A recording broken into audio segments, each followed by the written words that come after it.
Benvenuto su Heavy Metal Heaven. Oggi ospitiamo un duo black pagan metal marchigiano e il suo primo EP, un po' inconsistente ma molto promettente per il futuro.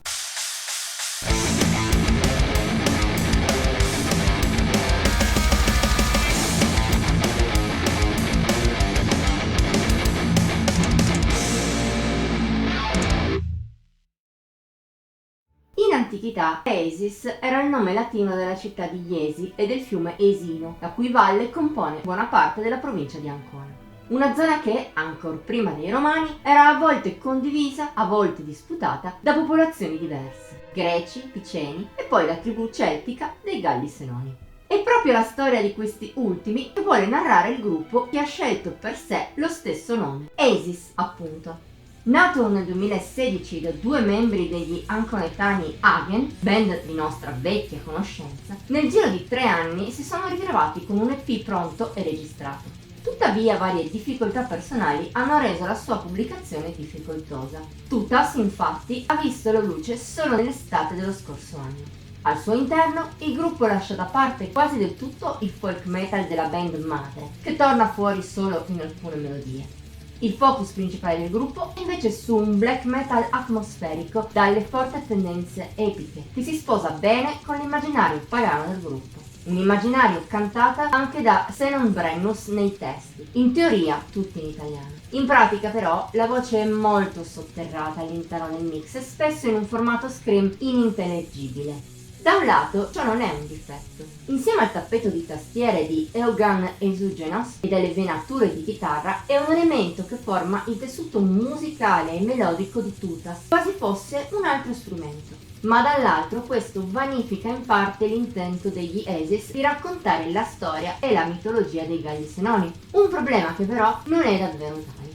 Parliamo di un EP che a livello musicale riesce a esprimere tantissimo, soprattutto a livello di atmosfere. A volte più scure, a volte più epicheggianti, riescono a coprire una gamma di sfumature che va dal caos battagliero all'espansione della ferocia, a una solennità elegante e tanto altro. Piuttosto il vero difetto del disco è la brevità. Le sole 3 canzoni, oltre all'intro, per circa 26 minuti sono un po' poche e danno quasi un senso di incompiuto. È un po' di dispiacere per me, perché in questo terzetto ho trovato tantissima sostanza a livello di ispirazione e di buone idee, ma anche di impatto musicale e atmosferico. L'apice di tutto questo si raggiunge in Torque, canzone di grande epicità, tanto che porta quasi l'ascoltatore dentro una battaglia. Ma neppure le altre due scherzano, anzi. A questo punto il mio giudizio su Tutas non può che essere duale. Da un lato, come accennato, mi sarebbe piaciuto ascoltare più musica di questo genere e di questa qualità. Inoltre l'inconsistenza lascia qualche dubbio. Gli Esis saranno in grado di mantenere questa qualità anche su una distanza più lunga?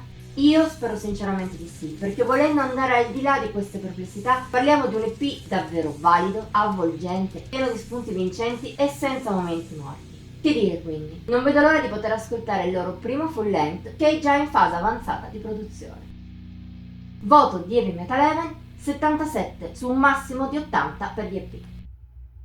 La nostra settimana è finita. Ti abbiamo intrigato a proposito del duo marchigiano? Diccelo nei commenti oltre a mettere like e a condividere. Ti invitiamo inoltre a iscriverti al nostro canale e ad attivare la campanella degli avvisi per non mancare nemmeno uno dei video pubblicati ogni pochi giorni. Infine puoi seguirci su Facebook, Instagram e Twitter. Trovi il link in descrizione. Ci vediamo la prossima volta!